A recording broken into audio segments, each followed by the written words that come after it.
पहाड़ी तलहटियों में कहीं रहते थे एक भाई और एक बहन। भाई 22 वर्ष और बहन 7 वर्ष की। दोनों ही आपस में एक दूसरे पर आश्रित थे।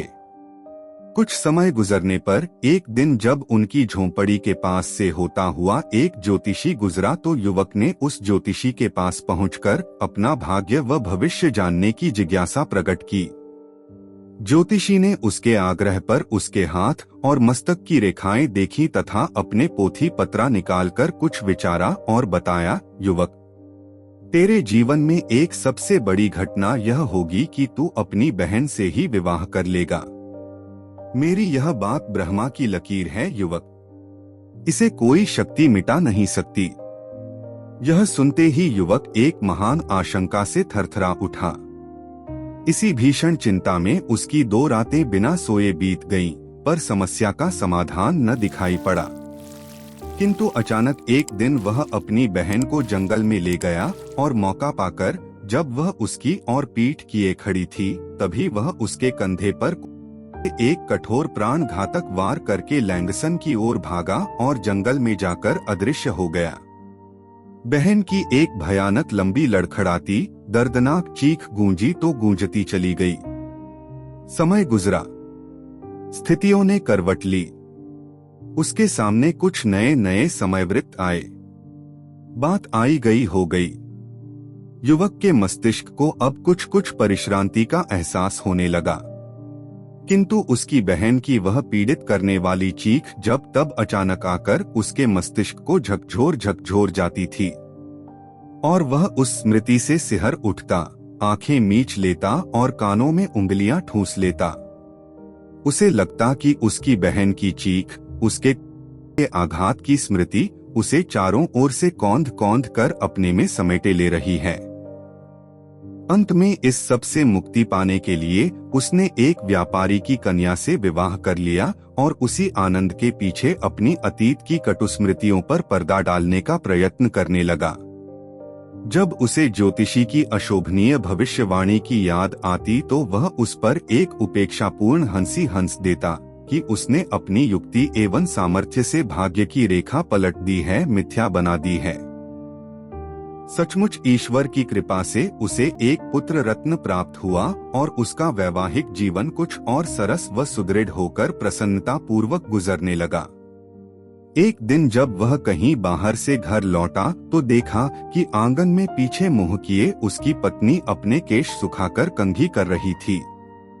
जब पत्नी ने अपनी गर्दन पर लटकते केशों को ऊपर की ओर झटका तो युवक की निगाह उसकी गर्दन से सटे हुए एक बहुत बड़े घाव पर उलझ गई और उसके विभ्रांत मस्तिष्क से धीरे धीरे एक चित्र उसके चैतन्य के समक्ष उभर आया और उसने तुरंत अपनी आंखें मीच लीं, कानों पर हाथ धरकर उसे ढक लिया और होठों में मंद मंद रहस्यमय ढंग से मुस्कुराते हुए उसने अपनी पत्नी से बड़े मधुर स्वर में पूछा, गर्दन पर यह घाव कैसे लगा था तुम्हें? पत्नी ने लज्जित और संकोच भरे शब्दों में अपनी कहानी यूं सुनाई, मैं अपने पिता की सगी बेटी नहीं हूँ, बल्कि गोद ली हुई हूँ। मैं भाई के साथ रहती थी। अब तो इन बातों को गुजरे 15 वर्ष हो गए हैं। एक दिन मेरा भाई मुझे जंगल की ओर ले गया और मुझे की नियत से मुझ पर कुछ फरार डाकुओं ने मुझे बचा लिया। वे डाकू जंगल में इधर उधर छिपे हुए थे। फिर एक सौदागर ने मुझे गोद ले लिया। उस सौदागर की सगी बेटी कहीं गुम हो गई थी। अब आप मुझे यहाँ देख रहे हैं। पता नहीं चला बेचारा भाई अब कहाँ और किस हालत में होगा। पता नहीं वह मुझे क्यों। हम दोनों में तो बहुत अधिक प्यार था, जान से भी ज्यादा, कहकर वह सिसकियां ले लेकर रोने लगी।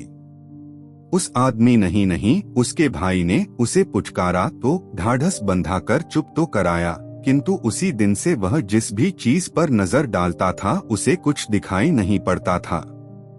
दिखाई पड़ता था तो और कुल्हाड़ा, और अगर कुछ सुनाई पड़ता था तो वह भी हृदय विदारक एक चीख। दूसरे दिन वह पत्नी से एक काम के लिए जाने को कहकर घर से जो बाहर निकला तो फिर मुड़कर घर नहीं लौटा।